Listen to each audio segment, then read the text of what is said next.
The Gift of Songman. On a golden, sunlit afternoon, Songman walked along a lonely road that stretched like a ribbon through the countryside. The only sounds were his footsteps and the soft hum of the tune he carried in his heart. Though his voice was a gift and his stories filled with magic, they had recently fallen on uninterested ears. Sparse applause and a few meager coins left him questioning the value of his journey. Beneath the weight of doubt, Songman's songs grew hollow, as if they too longed for something more. Rounding a bend in the road, Songman came upon a withered tree. There, beneath its gnarled branches, sat an old man. His ankle was swollen, his face etched with lines of pain, and his clothes tattered from what seemed like a rough journey. "Are you all right, sir?" "I twisted my ankle," the man replied feebly. "I've been stranded here for hours, but no one has come to help." Without a moment's hesitation, Songman tore a strip from his own tunic, improvising a bandage. Carefully, he eased the man onto his back, pushing aside his exhaustion to carry him miles to the nearest village. The weight of the man bore down on him, but Songman's resolve only grew stronger with every step. Upon reaching the village, Songman sought out an inn and paid for a room where the old man could rest. He used the last of his meager coins to buy medicine and food, ensuring the man would recover in comfort. "You've shown such kindness to a stranger," the old man murmured as he lay on the bed, his face softening with gratitude. "I have nothing to offer in return, but I'll share this with you. True happiness and wealth are found when you embrace your gift wholeheartedly." The old man's words lingered in Songman's mind long after he left the inn.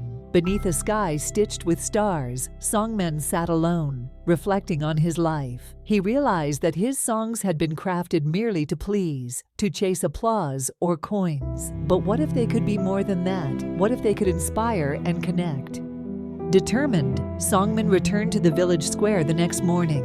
With his lute in hand and a newfound clarity in his heart, he began to sing. But this time, his songs carried a different weight. Instead of empty tunes, they told stories of resilience and hope, of human kindness and strength.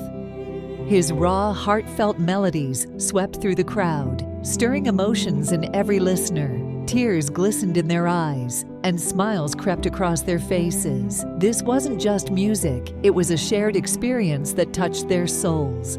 Moved by his performance, the villagers offered Songman not just applause, but also food, coins, and gifts.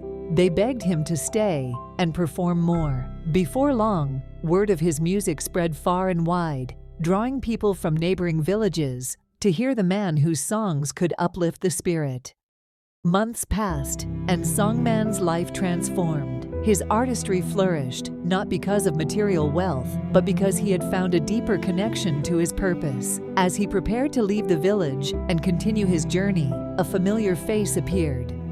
The old man, only now he stood tall, his ankle healed, his tattered clothes were replaced by fine garments, and his demeanor exuded a quiet strength. "Who are you?" Songman asked, his voice tinged with astonishment and gratitude. The old man smiled knowingly. "Just a humble traveler, like you once were. I only needed someone to remind me of the goodness in people. You gave me that gift, Songman, and in turn, you found your purpose." Reaching into his bag, the old man pulled out a golden lute. Its shimmering surface caught the sunlight, dazzling all who beheld it. "Take this," he said, pressing it into Songman's hands. "Play it with the same heart you've discovered. Your gift will bring joy to many, and in giving joy, you will find abundance, both within and around you." With the golden lute in hand, Songman set off with renewed purpose. From that day forward, his name became known across the land, not for his riches, but for the way his music lifted spirits and united hearts. His melodies told of the beauty of kindness, the strength found in connection, and the endless joy of sharing one's true gift. For Songman, his happiness was no longer tied to wealth or applause. It was in knowing that his songs left the world a little brighter than he found it. And so, with every note he played, he carried forward the lesson that had changed his life. The more you give, the more you grow.